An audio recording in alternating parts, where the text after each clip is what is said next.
जय हिंद फ्रेंड। आज इस क्लास में हम कक्षा 10 विज्ञान का 40 से महत्वपूर्ण टॉपिक देखने वाले हैं जो आपके बोर्ड एग्जाम के लिए बहुत इंपॉर्टेंट है। ये एक दो बार नहीं प्रश्न पूछा, जैसे प्रश्न ये लिखा हुआ है ना, ये एक दो बार नहीं, ये प्रश्न कई बार रिपीटेड है, इसलिए हम इसको टॉपिक वाइज लिए हैं क्योंकि ये इंपॉर्टेंट है और ये बोर्ड एग्जाम में सब पूछा हुआ प्रश्न है, इसलिए आपको ईमानदारी से इसको तैयार कर लेना है। ठीक है, चलिए यहाँ पर देखते हैं। पहला टॉपिक है, बहुत इंपॉर्टेंट है, ये हर सेट में लड़ता है, मतलब एक पेपर का 7 सेट बनता है और ये हर सेट में लड़ता है। संचारण है क्या, मोस्ट इंपॉर्टेंट टॉपिक है, इसको तैयार कर लीजिए। अभी जितना बता रहे हैं लाइन बाय लाइन समझते जाइए प्रश्न को कि प्रश्न कितने टाइप से पूछा जा सकता है एक प्रश्न, और उसको लाइन बाय लाइन कॉपी में उतारते जाइए। और जहां पढ़ाई करते हैं ना वहां आपके 4 पेपर में लिख के चिपका दीजिएगा कि ये टॉपिक याद कर लिए हैं, आज ये टॉपिक याद कर लेंगे, कल ये टॉपिक याद कर लेंगे। ऐसे आप रूटीन बनाएंगे ना, ये 40 दिन में पूरा टॉपिक कवर हो जाएगा, इससे बाहर कुछ आने वाला नहीं है।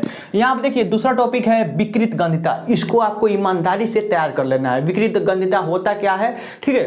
अब देखिए यहाँ पर ये एक टॉपिक है क्योंकि VVI है, 2 अंक का पूछा जाता है, हर सेट में लड़ता है कि रासायनिक समीकरण को संतुलित करना, ये 2 नंबर का हर सेट में लड़ता है, इसको तैयार कर लीजिएगा। ठीक है, अब यहाँ पे एक चौथा टॉपिक है कि रासायनिक अभिक्रिया के प्रकार, जैसे प्रतिस्थापन अभिक्रिया, वियोजन अभिक्रिया, संगठन अभिक्रिया, संयोजन अभिक्रिया, ये 4-5 अभिक्रिया है, इसको रट लीजिएगा क्योंकि ये हर सेट में लड़ता है, इसलिए आपसे बता रहे हैं। यहाँ आप देखिए 5वां है टॉपिक कि दैनिक जीवन में पीएच का महत्व, जैसे अम्ल क्षार का परीक्षण किया जाता है ना, उसमें ये बताया जाता है कि दैनिक जीवन में पीएच का महत्व क्या है। जैसे हमारे रोज का जो जिंदगी है हम लोग जीते हैं उसमें पीएच का महत्व क्या है वो आपको लिखना है। ये 5 अंक में पूछा जाता है आपके बोर्ड एग्जाम में।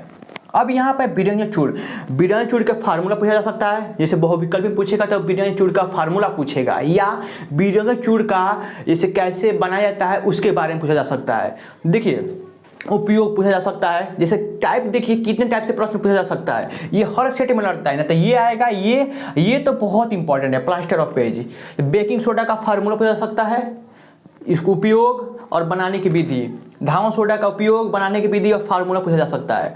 और प्लास्टर ऑफ पेरिस को याद रखिएगा, बनाने की विधि, उपयोग और इसका रासायनिक सूत्र, ये बहुत इंपॉर्टेंट है, इसको याद कर लीजिए। ठीक है, अब देखिए यहाँ पर 10वां टॉपिक है धातु और अधातु गुणधर्म। धातु के क्या गुणधर्म है और धातु के मतलब धातु किससे अभिक्रिया करते हैं तो क्या बनाते हैं, ये सब चीज़ आपको पढ़ना पड़ेगा। ये जब टॉपिक पढ़ेंगे ना गुणधर्म के बारे में तो वहाँ आपको बताया जाएगा कि हाँ धातु किससे अभिक्रिया कर सकता है, किससे अभिक्रिया नहीं कर सकता।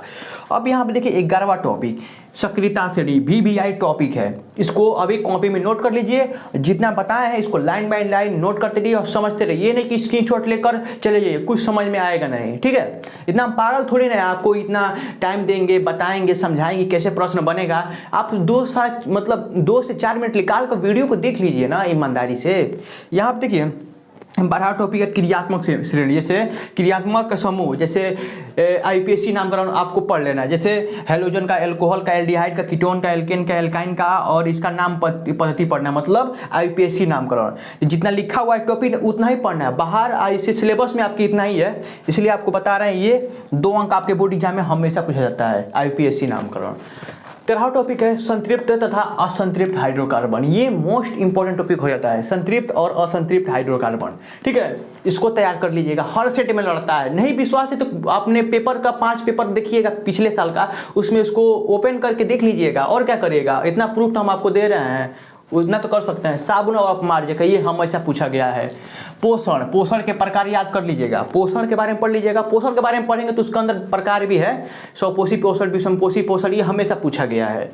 श्वसन के बारे में पढ़ना है, स्वच्छास, श्वसन, ये सब श्वसन पढ़ेंगे ना उसके अंदर आपको बताया जाएगा श्वसन में क्या क्या अंदर पढ़ना है। ये इंपॉर्टेंट टॉपिक हो जाता है। लैंगिक जनन और अलैंगिक जनन, लैंगिक जनन जिसमें जनन क्रिया जाता है, जैसे ये मानव में जो लैंगिक जनन होता है और जो चीज़ होता है उसमें अलैंगिक जनन होता है। आगे चीज़ें पढ़ेंगे, लैंगिक और अलैंगिक तो बताया जाएगा आपको, तो ये टॉपिक तैयार कर लीजिएगा। परिवार नियोजन VVI टॉपिक है, परिवार नियोजन। प्रकाश का परावर्तन का नियम, प्रकाश का अपवर्तन का नियम, ये 2 नियम में से एक नियम लड़ेगा ही आपके बोर्ड एग्जाम में, इसको 100% तैयार कर लीजिएगा। मानव नेत्र के बारे में पढ़ लीजिएगा, MCQ बनता है हमेशा, जैसे आंख में प्रतिबिंब, मतलब आंख में प्रतिबिंब कहाँ बनता है, आंख का कौन सा भाग प्रकाश को नियंत्रित करता है, ऐसे प्रश्न बनता है बहुविकल्पी में। तो इसमें बहुविकल्पी प्रश्न बता रहे हैं कौन से, मतलब किस टाइप से बहुविकल्पी प्रश्न बन सकता है वो भी हम बता रहे हैं आपको। दृष्टि दोष, जैसे निकट दृष्टि दोष, दूर दृष्टि दोष, जैसे अब निकट, यहाँ पर दृष्टि दोष के बारे में हम पढ़ना है, तो निकट दृष्टि दोष और दूर दृष्टि दोष के बारे में पढ़ना है। ये इसका निवारण, कारण, मतलब ये चीज़ पढ़ना है। जैसे निकट दृष्टि दोष के बारे में कैसे होता है, इसका कारण क्या है और इसका निवारण कैसे किया जा सकता है, मतलब इसको ठीक कैसे किया जा सकता है, इसके बारे में आपके बोर्ड एग्जाम में पूछा जा सकता है। प्रिज्म द्वारा प्रकाश का अपवर्तन, इसे सूत्र का निगमन करने के लिए भी आ सकता है, और इसे प्रिज्म का जो सूत्र होता है, प्रिज्म के जो सूत्र होता है उसे आपका प्रश्न भी पढ़ सकता है, न्यूमेरिकल भी। ठीक है, तो आप इसको तैयार कर लीजिएगा। प्रकाश का वर्ण विक्षेपण मोस्ट इंपॉर्टेंट है, विक्षेपण और प्रकीर्णन और ओम का नियम, ये टॉपिक VBI हर सेट में लड़ता है। यार ईमानदारी, हम इतना कॉन्फिडेंस से कर रहे हैं, ये हर सेट में लड़ता है, इसलिए आपसे बता रहे हैं। कूलाम का नियम हर सेट में लड़ता है। श्रेणी क्रम तथा समांतर क्रम संयोजन से आपको 10 न्यूमेरिकल सॉल्व करके जाना है। श्रेणी क्रम से तो नहीं पूछता है, बल्कि समांतर क्रम से पूछता है। जैसे समांतर क्रम में देगा, बस उसमें श्रेणी क्रम का प्रश्न लगेगा ही लगेगा। तो श्रेणी क्रम तथा समांतर क्रम से 10 प्रश्न याद करके, मतलब सॉल्व करके जाना है। चुंबकीय क्षेत्र रेखाओं के गुण, ये सब चीज़ कैसे वर्क करता है, ये आपको पढ़ के जाना है। तीसरा टॉपिक है धारावाहिक चालक के कारण चुंबकीय क्षेत्र। ठीक है, धारावाहिक मतलब जो चालक होता है उसके कारण चुंबकीय क्षेत्र का सूत्र का निगमन करने के लिए भी आ सकता है, चाहे उससे कैसे उत्पन्न होता है वो प्रश्न पूछा जा सकता है आपके बोर्ड एग्जाम में। परिनालिका में प्रवाहित धारा के कारण चुंबकीय क्षेत्र, ये भी VBI टॉपिक है। ठीक है, ये सब 5-5 अंक वाला प्रश्न है। फ्लेमिंग के बाएं हाथ का नियम, ये 5 अंक का प्रश्न है, इसको भी तैयार कर लीजिएगा। ये देखिए पर्यावरणीय समस्या, ये तो आप लिख सकते हैं बिना पढ़े भी। ओजोन परत के बारे में लिख सकते, थोड़ा बहुत पढ़ेंगे, निबंध के बारे में आता है, ये लिख सकते हैं। ये 2 टॉपिक आप तो थोड़ा बहुत पढ़ के लिख सकते हैं। मानव में लिंग निर्धारण, जैसे मानव में जैसे मेल या फीमेल का निर्धारण किस प्रकार होता है वो आपको पढ़ के जाना है, क्योंकि VBI टॉपिक हर सेट में लड़ता है। यार हर सेट में लड़ता है, विश्वास मानिए। हृदय के बारे में पढ़ना है, हृदय की संरचना कैसी होती है।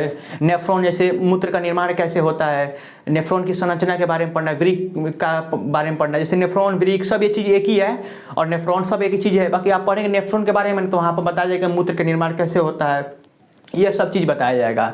पादप, जैसे पेड़ पौधा अपना भोजन कैसे बनाते हैं, और ये सब चीज़ प्रश्न 7 अंक वाला है। ये जितना प्रश्न है ना, ये 7 अंक वाला है सब प्रश्न। ठीक है, तो इसको ये प्रश्न है ना, ये लास्ट में दिया जाता है आपके, मतलब जो क्वेश्चन होता है उसके लास्ट में दिया जाता है। ये 7 अंक वाला प्रश्न है, इसको जरूर तैयार कर लीजिएगा। लेंस का सूत्र का निगमन, दर्पण का सूत्र का निगमन करने के लिए इस बार बोर्ड एग्जाम में नहीं आएगा, सिर्फ लेंस का सूत्र का निगमन करने के लिए आएगा। पादप जैसे भोजन कैसे बनाते हैं पेड़ पौधे, मोटर जनित्र के बारे में पढ़ लेना है। ये इतना टॉपिक है, ये 40 टॉपिक को अभी ईमानदारी से तैयार कर लिए, क्योंकि बोर्ड एग्जाम बहुत पास में आ चुका है और आपको तैयारी करना पड़ेगा ईमानदारी से, नहीं तो बाद में बहुत पछताएंगे। इसे बहुत सारे बच्चे पढ़ाई कर रहे हैं, इसलिए आपसे बता रहे हैं। ठीक है, तो इसे मिलते हैं अगली वीडियो में, तब तक के लिए जय हिंद, जय भारत।